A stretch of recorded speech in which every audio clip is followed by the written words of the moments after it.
everyone. Hey, Laura. Well, I think we'll get started. I know some people are still trickling in. Maybe we'll give them another minute or so before we get started. But for those of you who are here, welcome. Thank you for showing up on your Thursday evening. We're going to have, I know, woo-hoo. All right, so tonight we're going to be talking about, or tonight's event is the Black Alumni Chapter's Highlander Welcome. We'll be talking about giving back in the 3 T's. On behalf of the University of California, we want to thank you for tuning in tonight for the Black Alumni Chapter's Highlander Welcome. My name is Chanel Parrish, and I'm serving as the Finance and Administrative Coordinator at the UCR Career Center. I'm also a 2017 alumna myself. Graduated with a bachelor's in history and classical studies. Don't ask me what I'm doing with it. Much, don't know.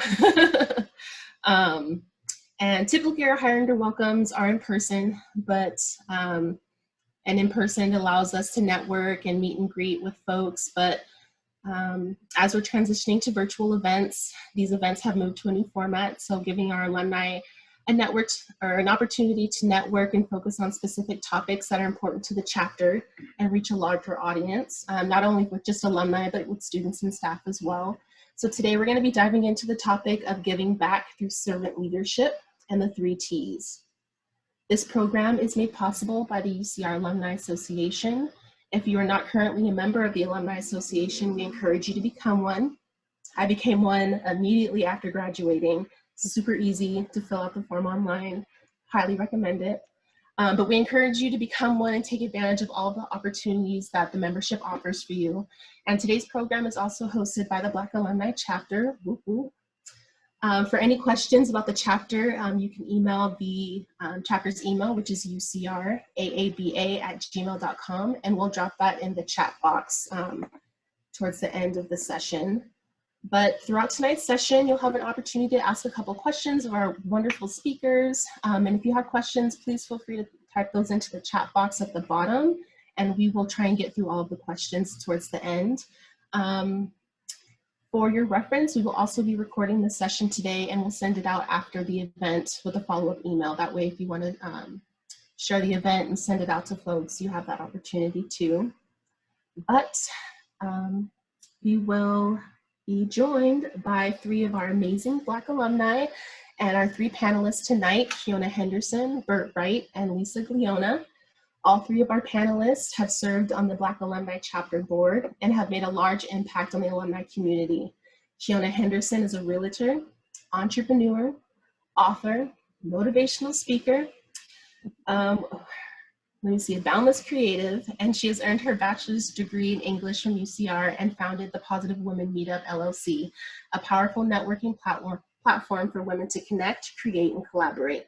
So welcome, Kiona. She is amazing. If you haven't got a chance to speak with her, please do. Our next panelist is Lisa Gliona. She's an advocate for student success with a desire to improve literacy outcomes for underserved populations in public schools. Lisa earned her master's in education with an emphasis in autism from UCR Graduate School of Education in 2016, and we are very excited to have her with us tonight. Thank you, Lisa, for joining us. And last, but certainly not least, is Mr. Burt Wright, a social entrepreneur that is the silent warrior who epitomizes servant leadership. Burt is a proponent of #VillageBusiness and a belief that we lift our community. When we lift our community, we all benefit as individuals. He accomplishes this mission through financial advocacy as a wealth manager. We will begin tonight's event with each panelist introducing one of the 3 T's and its importance to servant leadership and giving back to the community. We'll then move into a conversation where we'll address some pressing questions. And I now invite Kiona to begin by sharing with us the concept of servant leadership, what it is, and transition into the first of the 3 T's. So I will pass it over to Kiona, and you can take it away. Awesome, awesome. Thank you so very much, Chanel, for being our moderator and for the wonderful introduction. Hi, everyone. Thank you for joining us today. It is a pleasure for the Black Alumni Chapter to host this panel today. And as president, I want to start off by saying this. I have 2 main goals.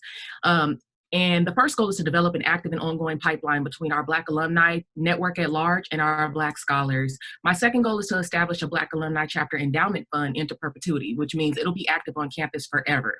In order to do that, we have to raise $25,000 in 5 years, which brings me to the reason why we felt this panel topic is so important. There are many, many ways that you can give back. Giving back is a form of servant leadership. And the main goal of servant leadership is to practice leadership through serving a worthy cause. There are 10 main principles of servant leadership. They are listening, empathy, healing, awareness, persuasion, conceptualization, foresight, stewardship, commitment to the growth of people, and building community. Tonight, we're going to discuss the giving back through the 3 T's, which are time, talent, and treasure. And so my favorite of the 3 T's is talent, because I believe that we all are talented at something. We all are passionate about something, and we can all give of that, whether it is your education, your expertise, whether you were self-trained on something or you're just naturally gifted, right? Everyone is good at something, and that is one of the most valuable ways that we can give back, right? So talent is just as valuable as time and money. There's a scholar attending UCR right now that could benefit from your expertise, your mentorship, your guidance, your experience. You could stop that scholar from making the same mistakes that you did while you were trying to figure it all out, right? You can help a scholar get a leg up in life by introducing them to your career field, your network, a new job opportunity or an internship opportunity. And I always tell the scholars this: college is theory, and graduation, right, after grad, post grad, when you get into the career field, that is the application of what you learned in college. So college gives you the foundation and the insight as far as how career paths work, but you don't really get the experience until you graduate. You don't get the full experience until you're at the job and you realize that what you were learning, while you were learning all the technical things in college, you may have missed out on a few soft skills like networking, personal and professional development, leadership skills, developing relationships with your peers and coworkers, on-the-job safety, chain of command, all kinds of different subject matter that I feel as Black alumni, we can give to our scholars. We can mentor our scholars and help network with them and acclimate them to post-grad life, right? So if you're talented at something, again, whether it be something that you're just purely gifted at or something that you learned in college and now it's your expertise, your career field, you can give back by sharing that information with a Black scholar. Maybe it's letting them know, what classes they should take, what classes will help them in their career field. Maybe it's introducing them to the field or the gift that you're talented at. Maybe it's coming back. I am a motivational speaker. I come back to the campus a lot and I host workshops. I speak on a lot of different topics. I am passionate about women empowerment. So I come back and I introduce that to the scholars. There are a lot of different ways that we can give back of our time, our talent, and our treasure. Again, my favorite is talent. So I'll let somebody else talk now.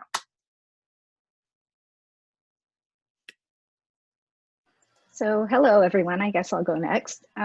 So my name is Lisa Gaglione, and I actually enrolled at UCR as a graduate student.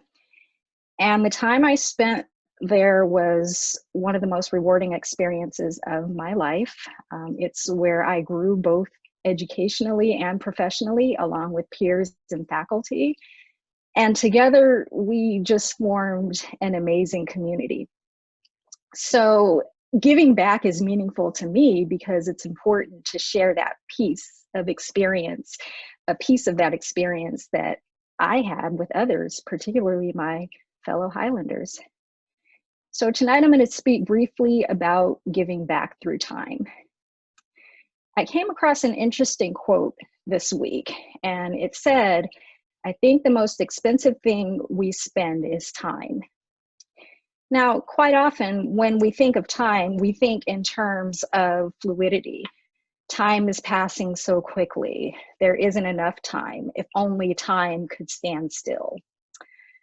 But this quote stood out to me because it reminded me that time can also be something that's pricey, lavish, or exclusive.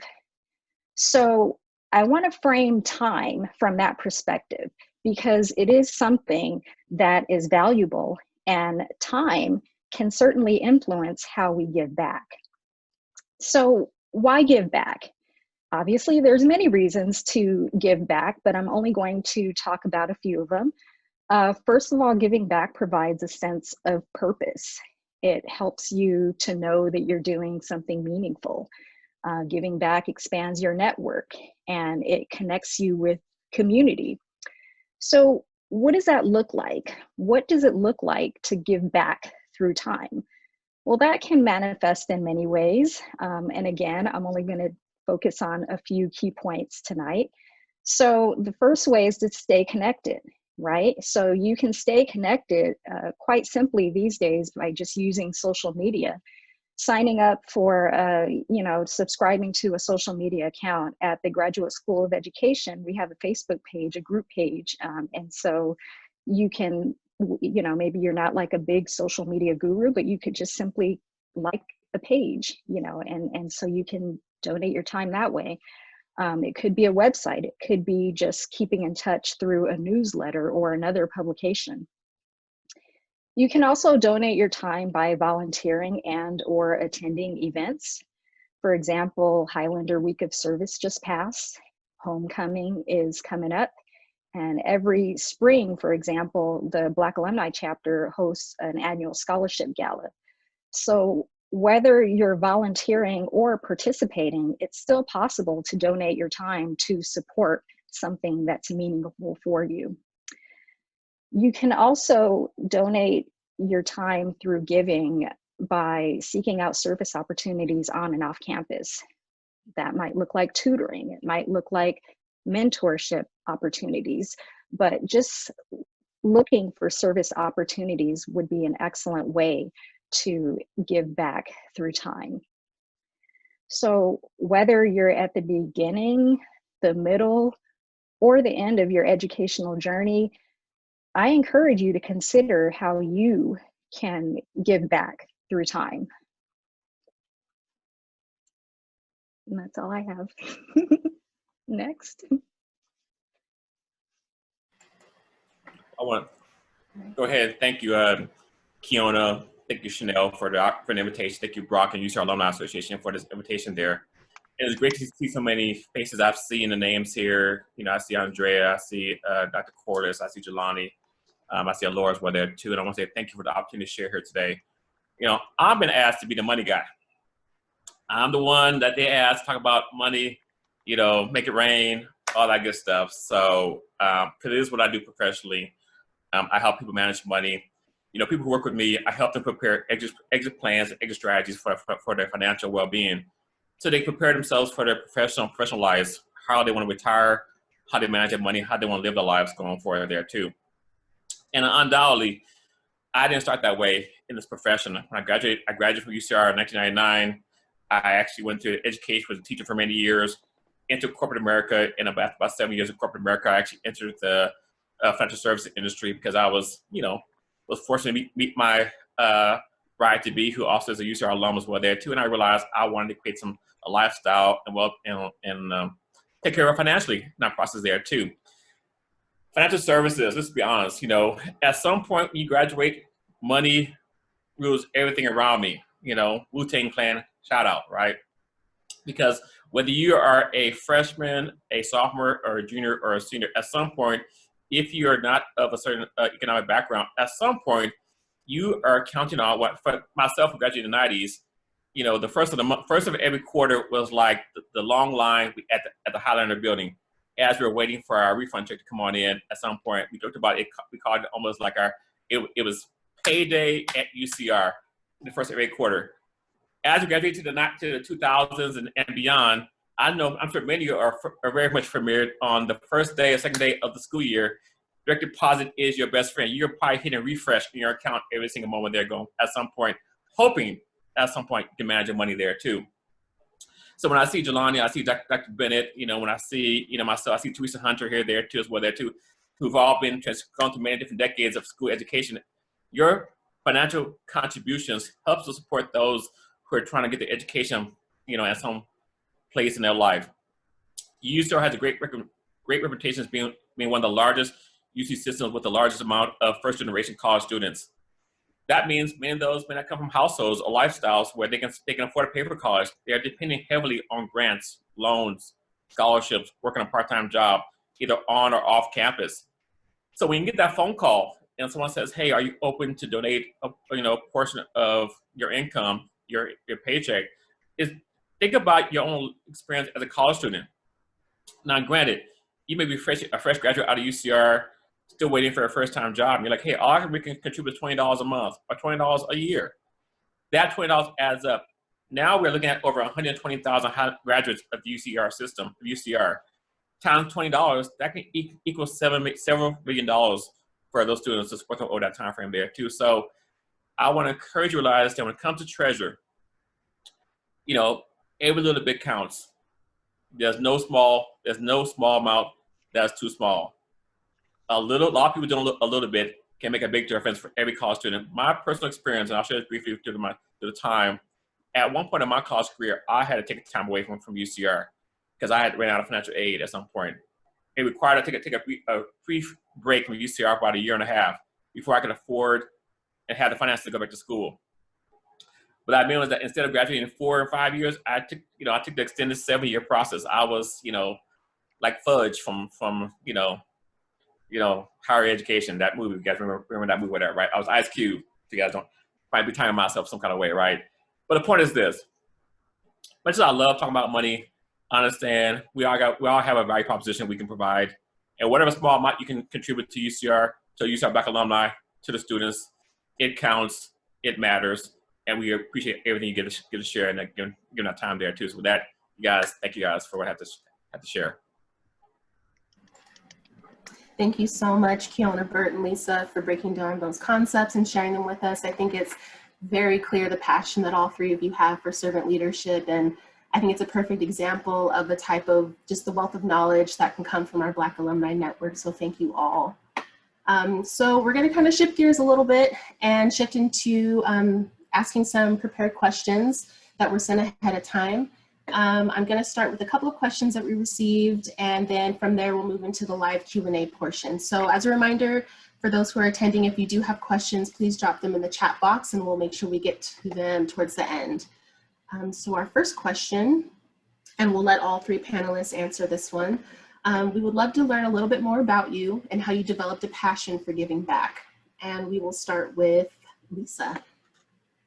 Okay. So I've just always been passionate. I just grew up always volunteering. My family was very active in the church, so there was always a food drive or something. And so it was just kind of instilled in me growing up. But as I got older, I wanted to make sure that like I held on to my passion. So I would find things, like I work in the field of education now.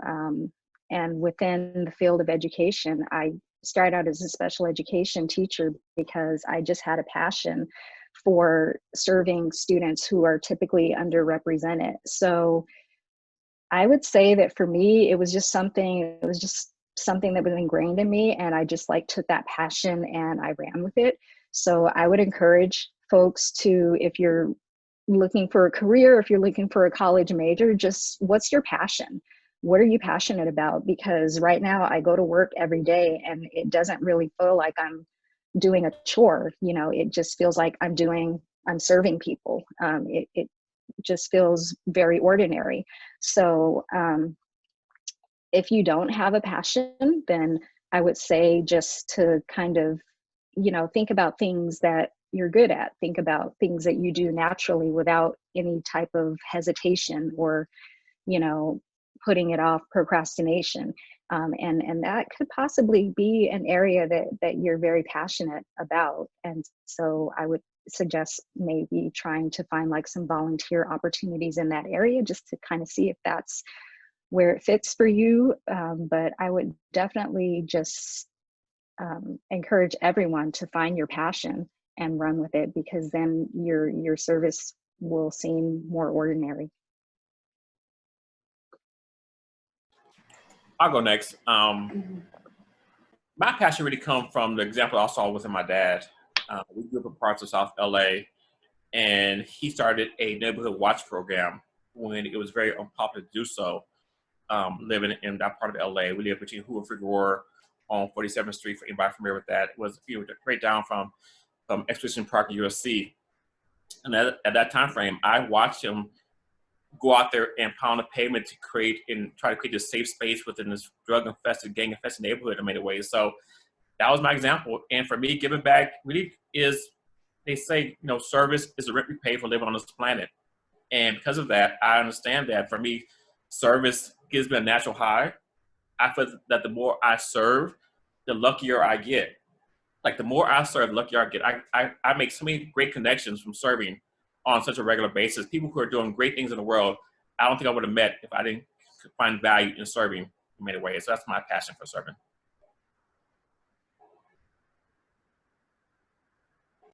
Okay, so it's my turn. Let's see, I didn't start off serving. I started off being the recipient of. So when I was younger, my brother and sister and I and my mom, we were victims of domestic violence. My parents separated early because of that. And we lived in a shelter for about a year. And living at the shelter, we didn't have anything. Like, we moved to a totally different state where we didn't know anyone. And the kindness of others is what helped us. The kindness of others is why I'm here today.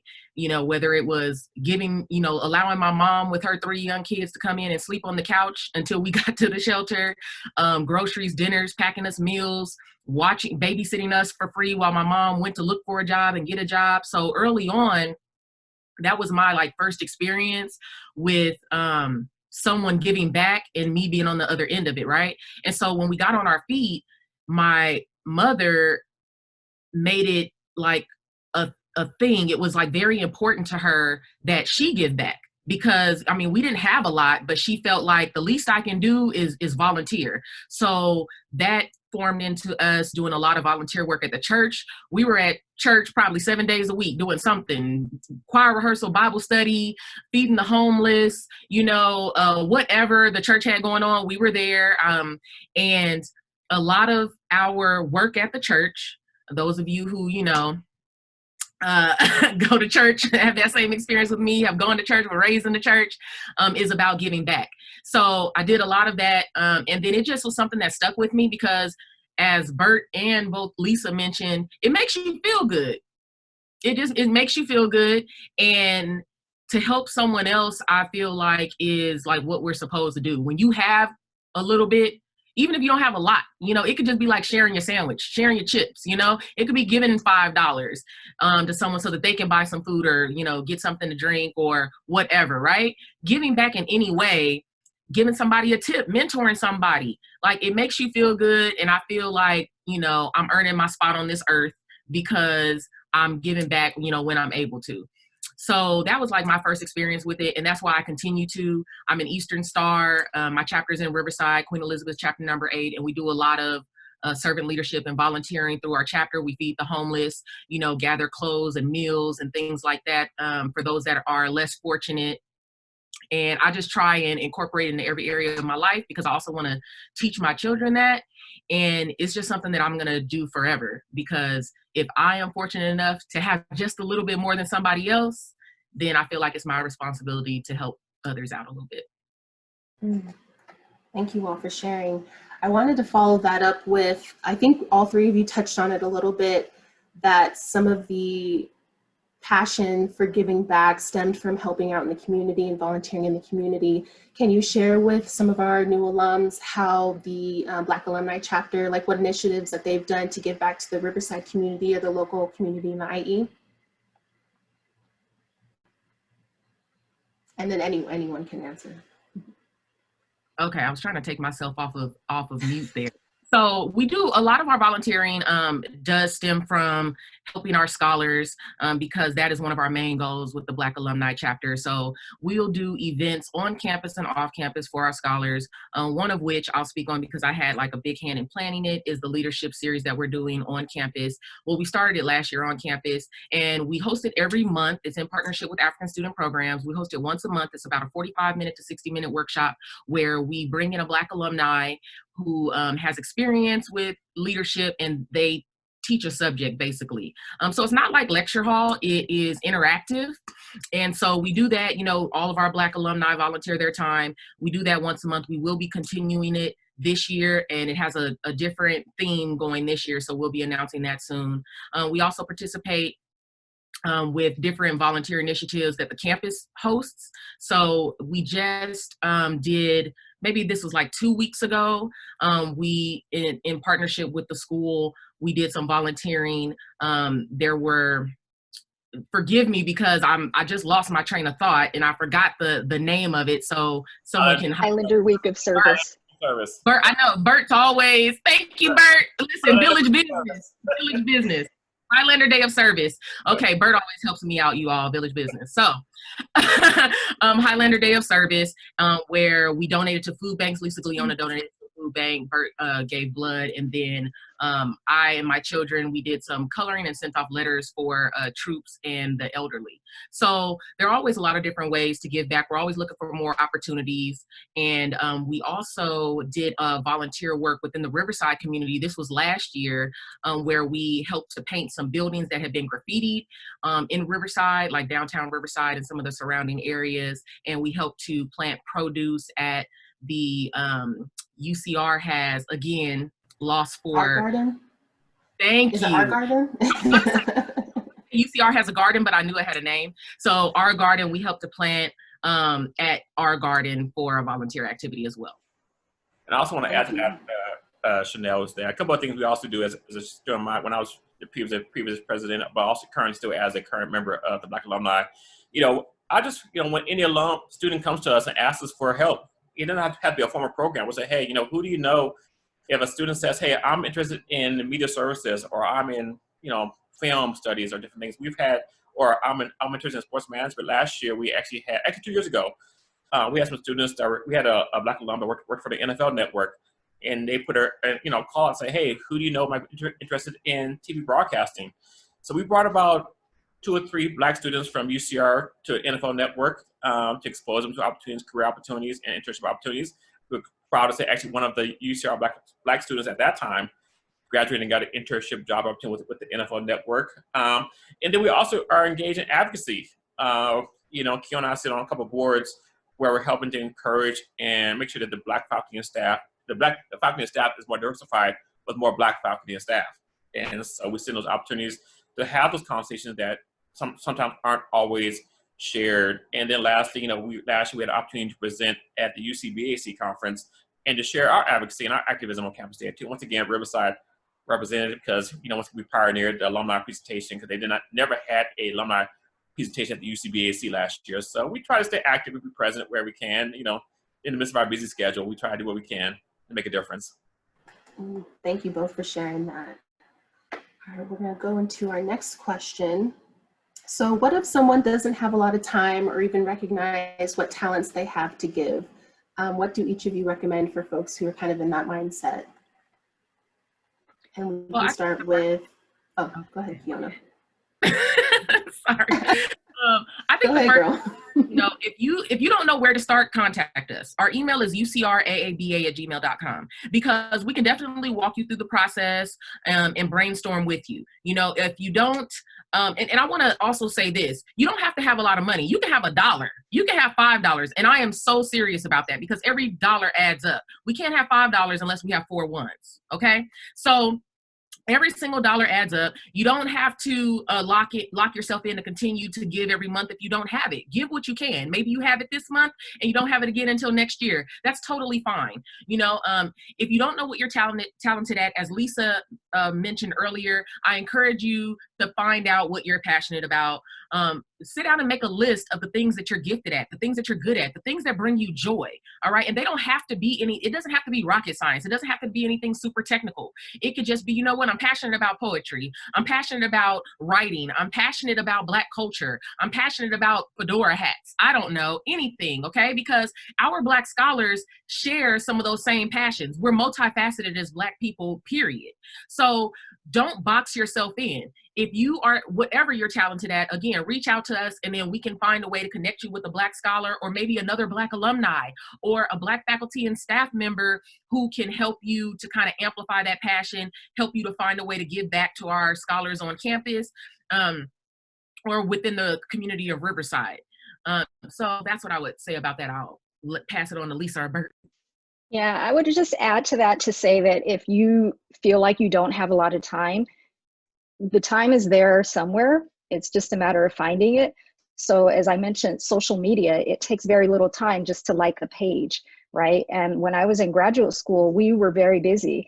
But whenever there was an event on campus, a guest speaker, we all showed up. So just by showing up, just by participating, and it might be 30 minutes, it might just be stopping at a table at the, a tabling event for the Black Alumni Chapter or whoever, and just getting information. So there's different ways to give time. I think we have to kind of get out of the traditional view of time being something that's so hard to give. And, so anything that you give is appreciated. It can just be participating, because when folks have events, they want people to show up. So you're supporting just by giving your time and showing up at an event.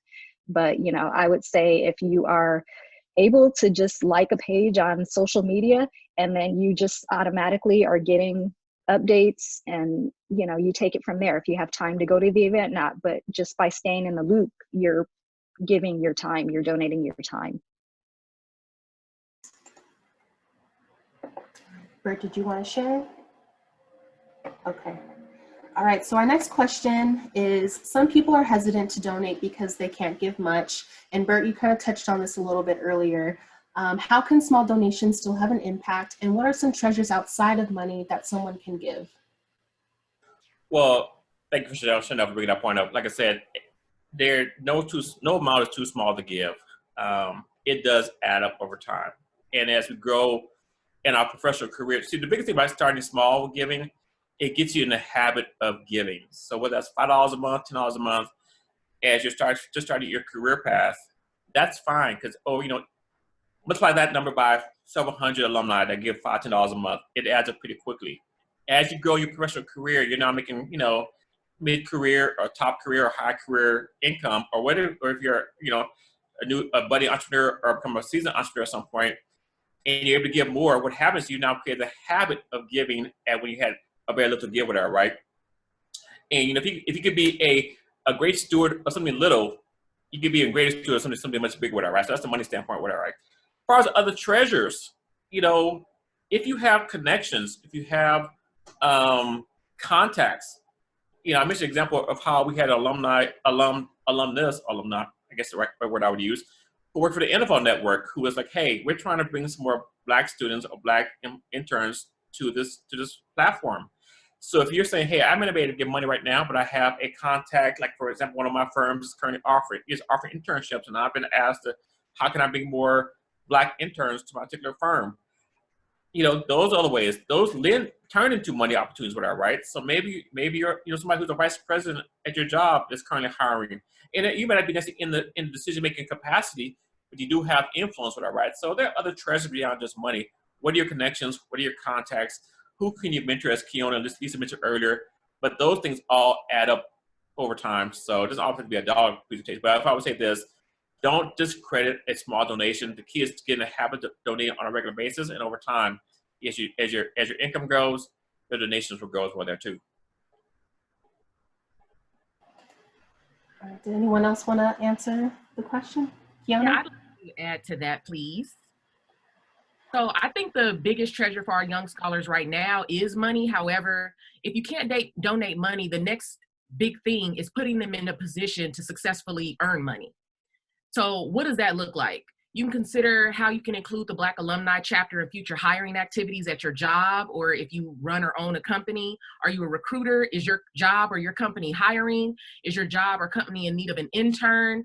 Are you a Black business owner? Does your career field need more Black scholars in it? Is your field one that is often overlooked, but you feel Black scholars could benefit from being introduced to that career field?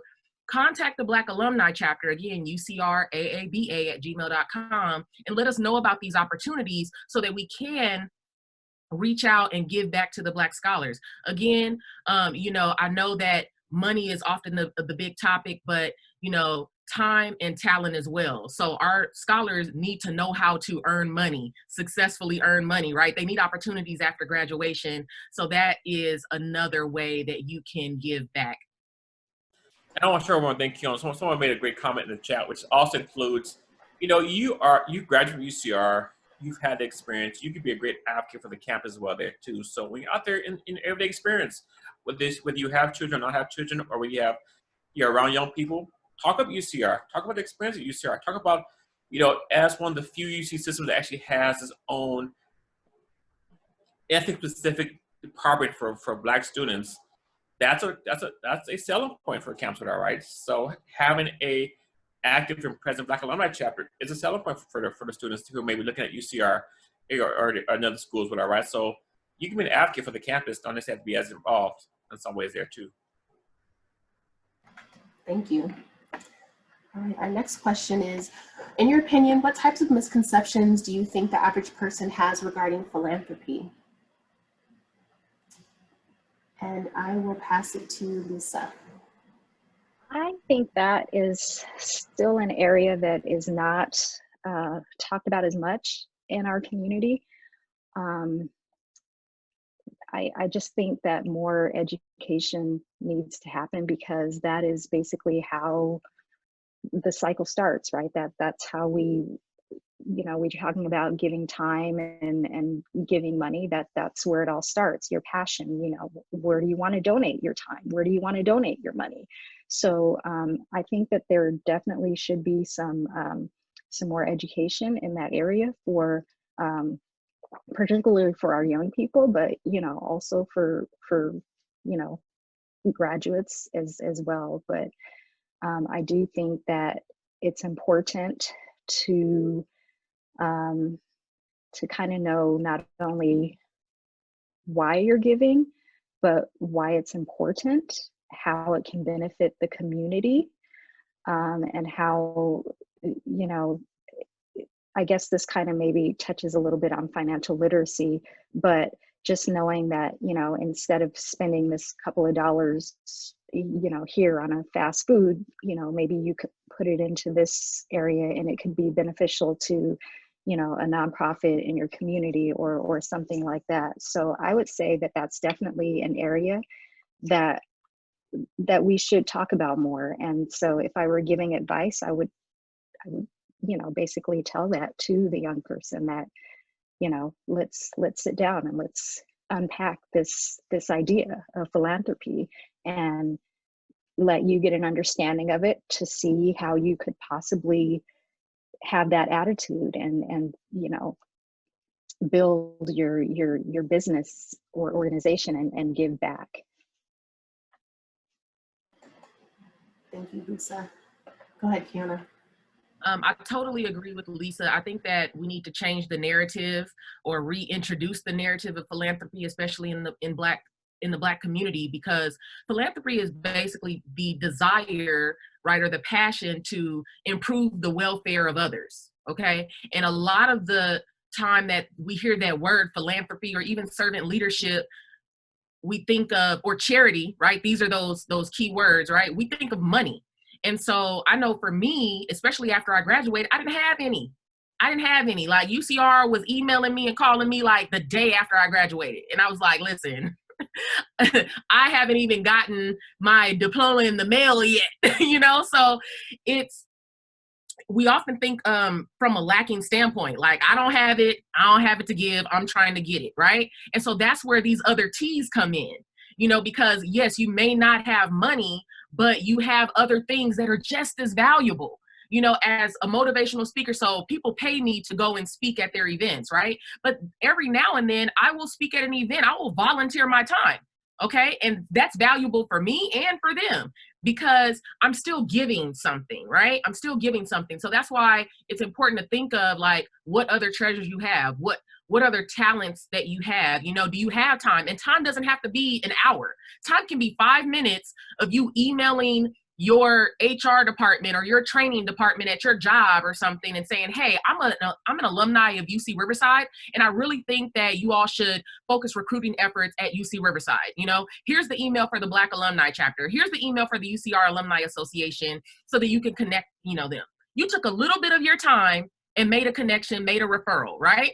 If you own a business and you're looking for an intern, as a UC Riverside alumni, come back to UC Riverside and look for your interns, you know, offer an externship or internship for your company there. You know, if you have, you know, you bought a little bit too many groceries this month, we have some scholars, you know, that could benefit from some groceries.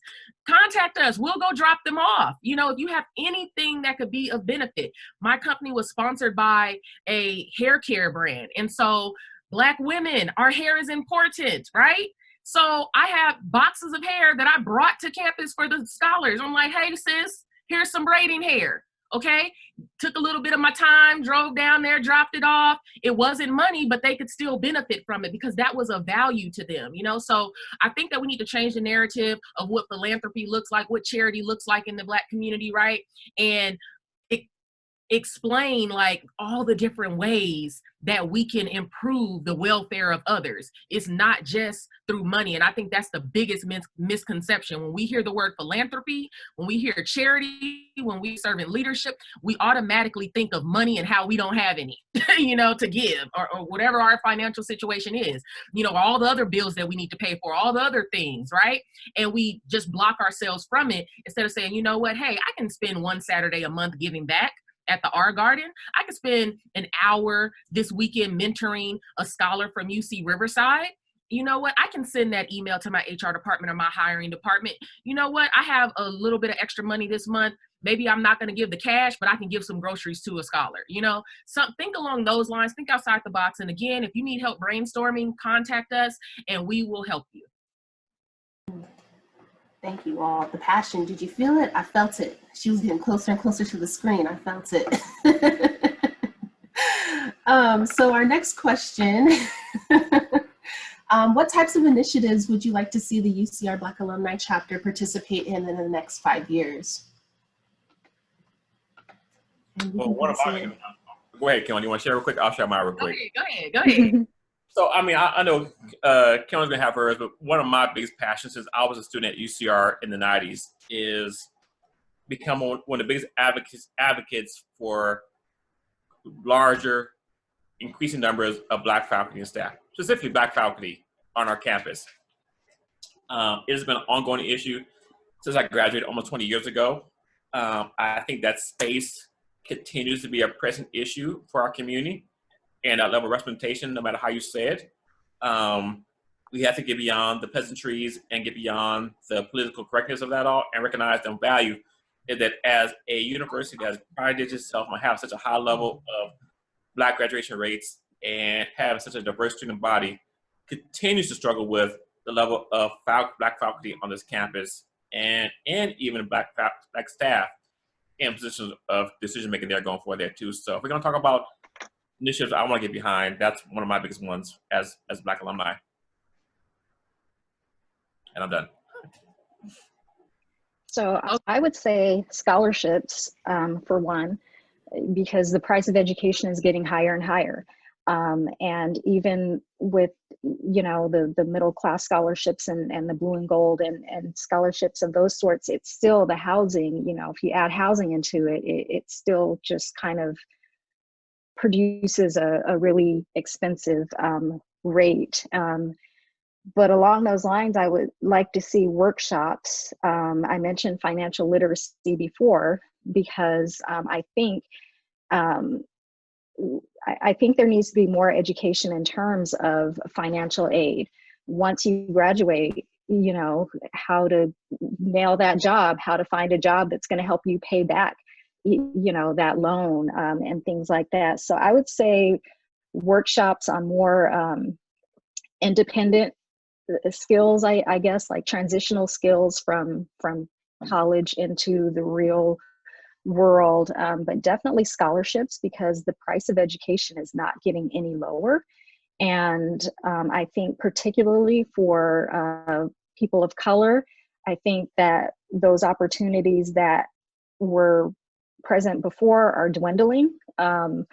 And because less and less people of color at certain institutions are losing, the retention rate for people of color is going down at a lot of community colleges and four-year universities. So I think that if we have more scholarships, then that would definitely help offset the cost. And so I would say scholarships, and then also workshops that have relevance to transitioning into the real world.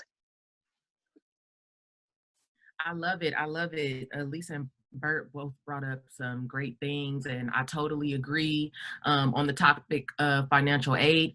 I definitely think that there should be some kind of revamping of that in a way. I was reading recently about income share. So Purdue University actually offers something called income share. And just briefly, because I just recently read about it, what they do is they have a program where if you agree to you commit to coming to their university, then they'll lower the tuition rate for you. And then when you get a job, you commit to a certain portion of your income going back to like pay, your tuition now that you're earning income. But it's a lower amount than what it would have been if you were just straight paying tuition, which would have, meant that you needed loans and things like that. So it's called income share. So I would like to see, that initiative because the one thing that really bothers me about the financial aid process is that we're in the process of trying to create an endowment fund, and we do want to give scholarships to our scholars on campus. And one of the things that bothers me, and I never really thoroughly understood it because it affected me as a student, but if you get a scholarship from somewhere else, financial aid will lower the amount that they give you. And that doesn't make sense because you need the money. If you get the money from somewhere else, it doesn't mean that you need less money, because often many of our scholars are taking out loans. They're taking out loans with high interest rates that are going to affect them later in life just to get their education, just to get through school, just to be able to pay for rent, housing, books, tuition, and all of the other things that come with being a scholar. So I'd like to see something with that. I'd also like to see more Black faculty and staff be hired with competitive pay rates at UC Riverside. And that is something that, as Bert mentioned, him and I, we sit on a couple of committees. And so that is something that we're often bringing up in those committees. We also like to see UC Riverside really pull from the local community for candidates for Black faculty and staff, and also go back to K through 12, and start going out to the K through 12 to the schools and talking to the students about college early, so that we can see more Black scholars at UC Riverside. When I was a student there, we had the largest number of Black students out of all the UCs. And although I think that our numbers are still up there as far as leading the UCs in how many Black students we have, like, it's dwindling. Every year it's getting lower. And I feel like, we have a large community of Black students here in the Inland Empire, here in Southern California, and UC Riverside is right in their backyard.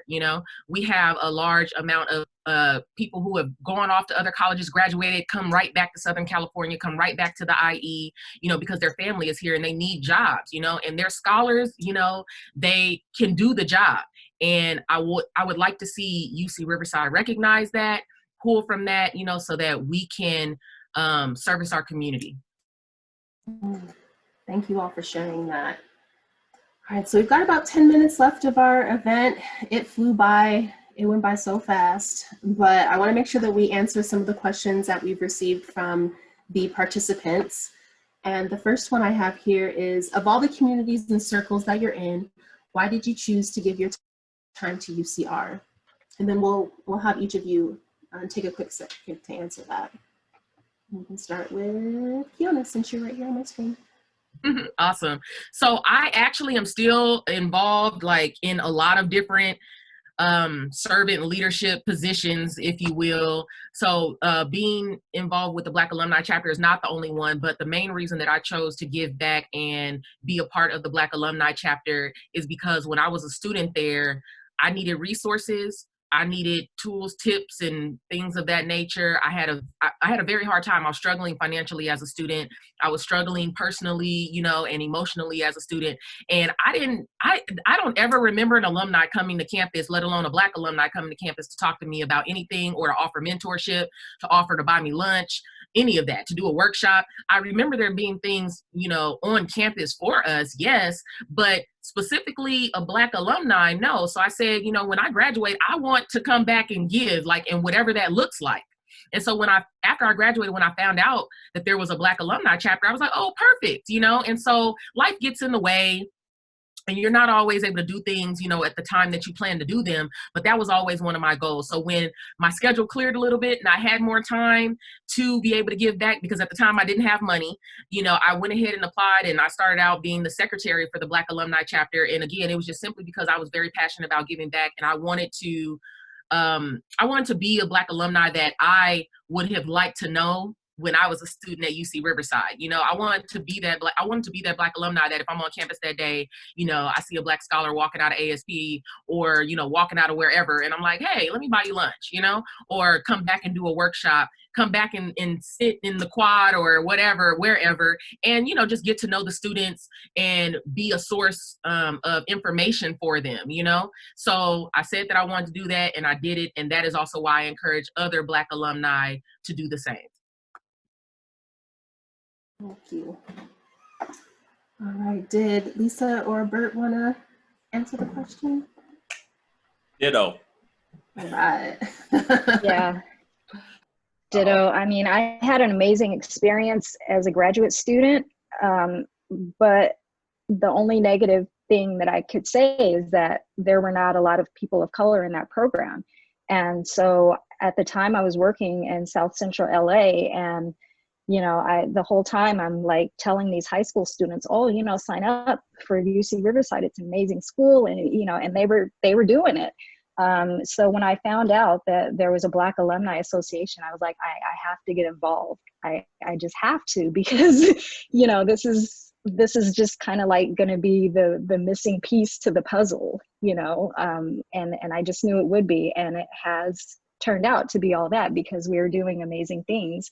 So I think that, you know, I've always had that experience of being the only one who looked like me in a classroom, you know, throughout college. And so I just, you know, I wanted the warmth. I wanted to, you know, to be around successful Black graduates of UCR, because I knew it was an amazing school. So I knew that we would just be amazing as a team. I'll share a quick, although I joked, I'll keep my kind of short and quick. You know, it's ironic that it almost comes full circle for me. You know, one of the people that's currently on this call tonight actually recruited me to UCR when I was a senior in high school.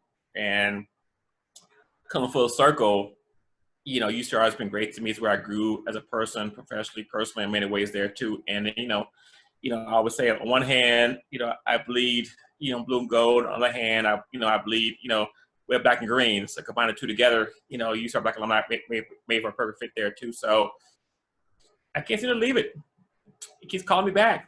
I try to get out, and it calls me back in. So that's how I feel about being involved with UCR Black Alumni. Thank you. And so we have one more question, and we'll make it really quick. In one word, can you tell us what UCR means to you? And then we'll start with Lisa.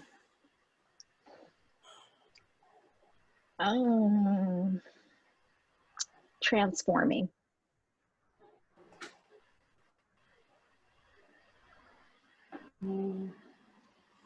I think for me, I would say family. For me, the word that comes to mind is opportunity, because I feel like they gave me an opportunity when I needed it. That's how I ended up at UCR. For me, and this speaks very loudly, the word for me is love. I don't know if it's just because my wife is a UCR alum. I love my community. I'm here because I happen to see Jelani, and I love our brother to death, who's the reason why I came to UCR. And I felt the love of this campus. It's what kept me back. And like with love, some things don't always like things about family, but because of that love, you keep coming back. So love is the word I would use. Thank you. And so I don't think we have any more questions from the participants, but as we kind of close out tonight's event, I do want to say If you do have questions and want to reach out to anyone on the panel here, please feel free to reach out to either the Alumni Center, who can put you in contact with them, or reach out to the Black Alumni email, which is, I'm going to go ahead, Kiona, because you were saying it. What is it? It's UCRAABA@gmail.com. And I was actually trying to type in the chat. So Andrea, thank you. I got your message in the chat. Thank you so much. So UCRAABA@gmail. Please don't be afraid to email us. We want to hear from you. Yes, thank you so much.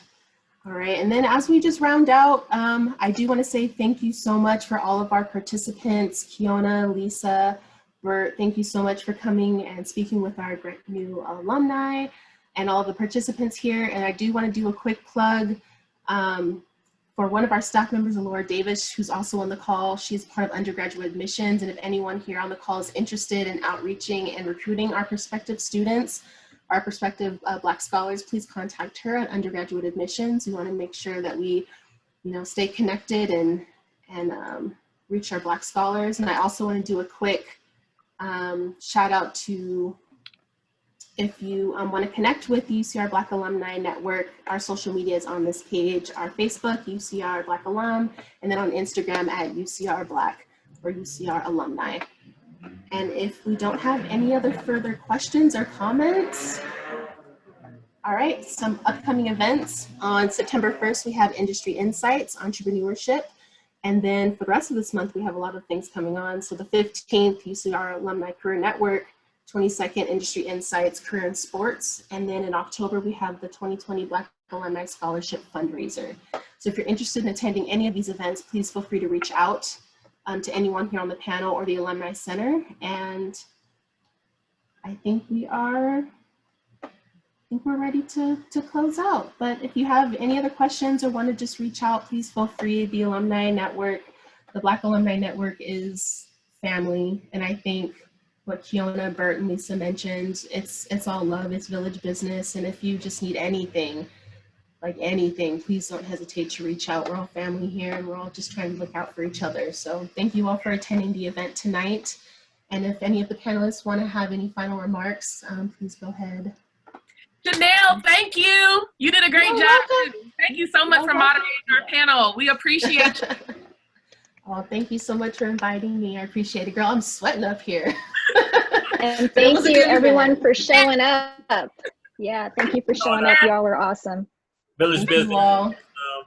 And business. Stay safe. Stay healthy. Yes. Yes. Village business. Yes. All right.